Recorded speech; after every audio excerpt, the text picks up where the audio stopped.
Bisa nggak sih ibu rumah tangga jualan produk handmade ke seluruh dunia dan menghasilkan puluhan juta? Bisa dong, saya salah satunya. Halo, nama saya Utari, saya adalah founder dari kelas Etsy.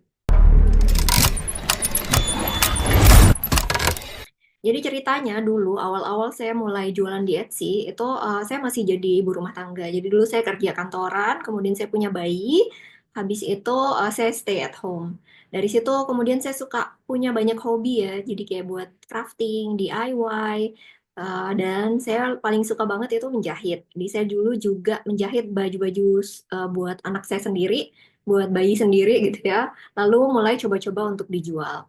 Waktu itu saya mencari cara untuk gimana caranya supaya bisa melakukan sesuatu, menghasilkan uang terutama ya, tapi tetap bisa sambil ngejaga anak karena anaknya masih bayi, masih kecil, masih butuh perhatian banget. Kemudian saya juga di rumah gitu ya, jadi ngurusin semua hal rumah tangga.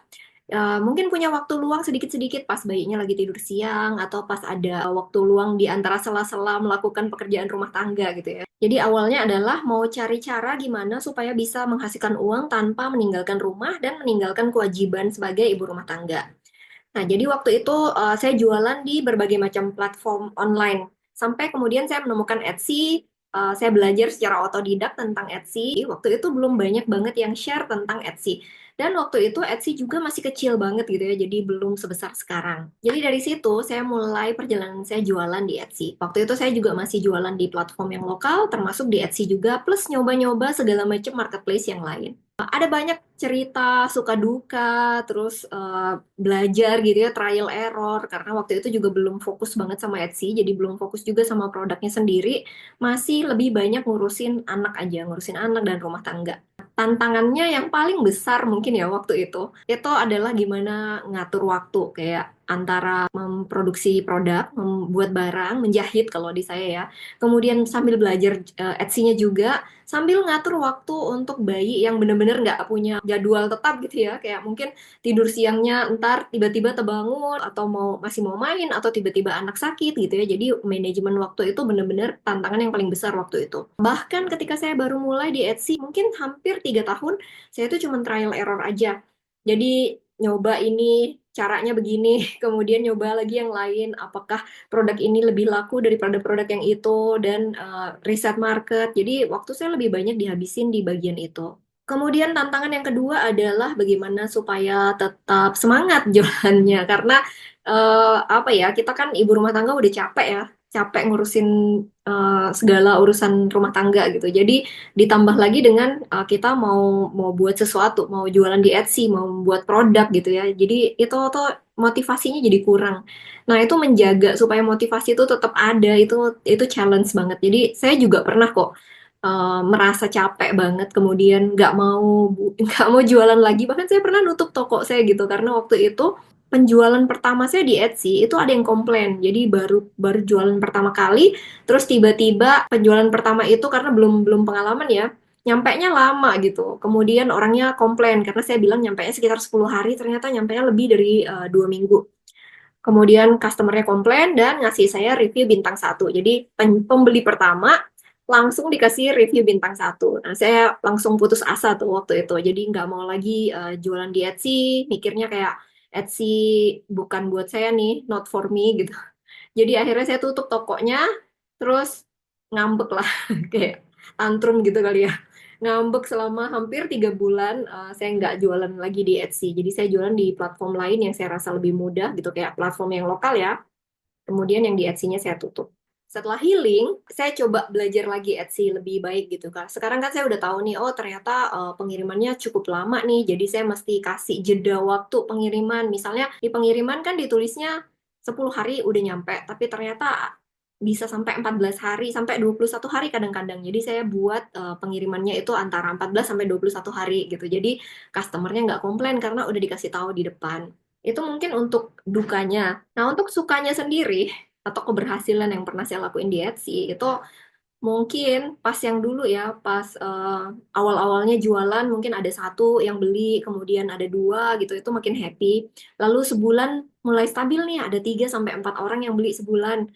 Wah, itu udah happy banget gitu. Sampai saya jadi mulai pasang target untuk diri sendiri. Kayak, Oke, sekarang udah ada yang kejual 4 nih. Bagaimana caranya supaya bisa bisa bikin bulan depan 6 gitu atau dijadiin 2 kali lipat 8. Lalu saya coba cari cara lain, saya pelajarin Etsy lebih banyak, saya belajar lewat Google, lewat blog orang-orang, lewat seller-seller lain yang sharing tentang Etsy gitu. Kemudian setelah target itu tercapai, saya naikin lagi targetnya gitu. Jadi itu terus kayak gitu, jadi non-stop learning ya, nggak berhenti-berhenti belajar tentang itu. Seiring waktu, anak saya udah semakin besar, jadi saya punya lebih banyak waktu luang.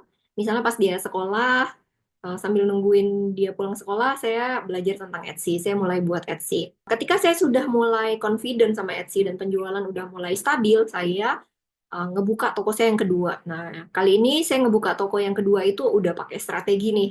Jadi kayak nggak kayak yang pertama ya, masih coba-coba. Yang kedua saya udah buka dengan lebih strategis gitu. Kayak produknya udah disiapin, kemudian strategi ke depannya udah disiapin gitu ya.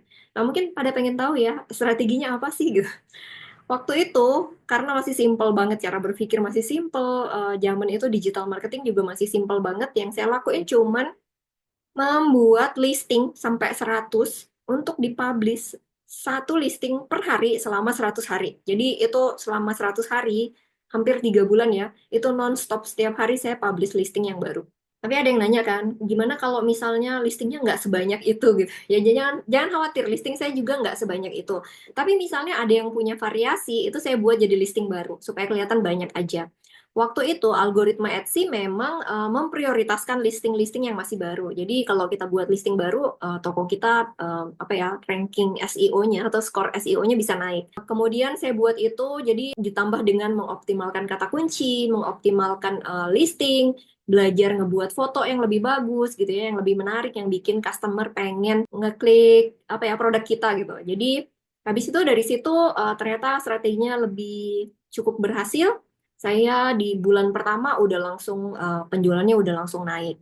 Jadi buat teman-teman yang ibu rumah tangga juga yang sekarang punya produk, yang pengen produknya bisa dijual ke luar negeri juga, itu bisa banget mulai dari Etsy. Jadi nggak perlu khawatir karena ada yang pernah nanya nih, Kak, gimana kalau saya gaptek gitu ya, nggak bisa make teknologi gitu. Jangan khawatir, saya dulu juga kayak gitu, semuanya bisa dipelajarin. Yang pertama adalah kita mesti beraniin diri dulu.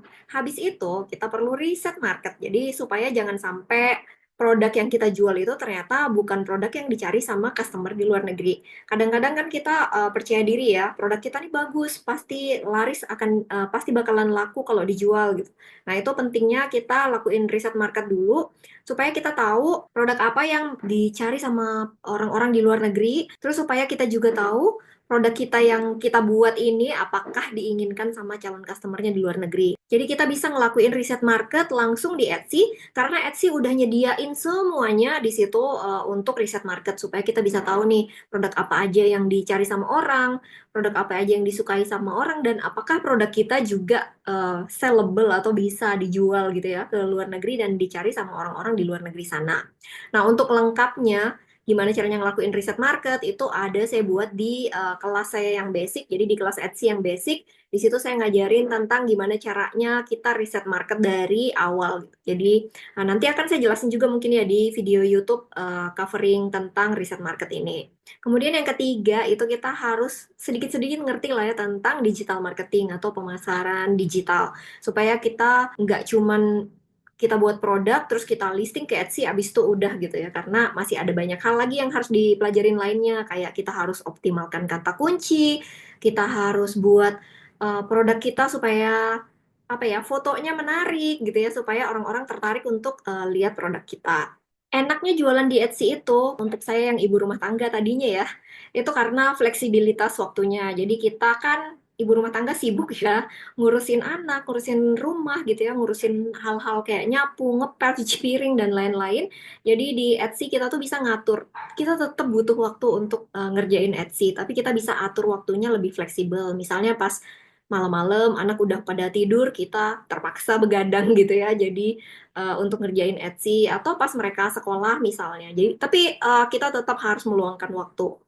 Lumayan banyak sih kalau di saya ya, waktu yang harus saya buat untuk mempelajari Etsy, riset market, dan lain-lain. Jadi kita bisa ngatur waktunya sesuai kebutuhan keluarga. Berikutnya, Etsy itu ngasih kita akses ke pasar global. Jadi kita nggak cuman jual produk kita lokal aja, tapi juga internasional. Bahkan ke seluruh negara di dunia kita bisa jual. Kita nggak perlu repot-repot mikirin semuanya. Etsy udah menyediakan marketnya gitu. Jadi orang-orangnya sudah ada di Etsy. Kita tinggal nyari tahu gimana caranya supaya orang-orang ini ngelihat produk kita. Kemudian sebagai tujuan utama kita jualan online itu adalah untuk berkarya dan menghasilkan uang pastinya. Jadi kita bisa ngedapetin penghasilan. Mungkin bagi yang baru mulai itu bisa jadi side hustle atau penghasilan tambahan atau nanti kayak saya nih sekarang itu Etsy sudah jadi main income saya.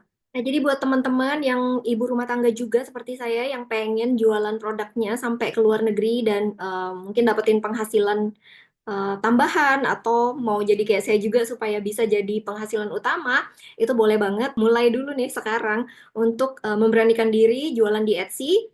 Kemudian nggak ada yang nggak mungkin ya, karena mungkin sekarang rasanya kita gaptek, sekarang rasanya pengetahuan kita masih kurang, informasi kita masih kurang, tapi jangan menyerah. Sekarang di internet udah ada banyak banget informasi tentang cara jualan di Etsy. Saya juga nih sekarang lagi sharing gitu ya, kedepannya mungkin saya akan sharing lebih banyak lagi. Kemudian mungkin buat yang belum like, belum subscribe, boleh ya subscribe supaya nggak ketinggalan nanti info-info yang akan saya bagiin tentang jualan di Etsy. Mungkin saya juga akan cerita pengalaman-pengalaman saya yang lain selama saya jualan di Etsy. Buat yang tertarik untuk mulai bisnisnya di Etsy dan pengen belajar lebih lanjut, kelas Etsy sudah dibuka untuk pendaftaran. Jadwal kelas Etsy saya sediain di link yang ada di caption. Terima kasih, sampai jumpa di video berikutnya.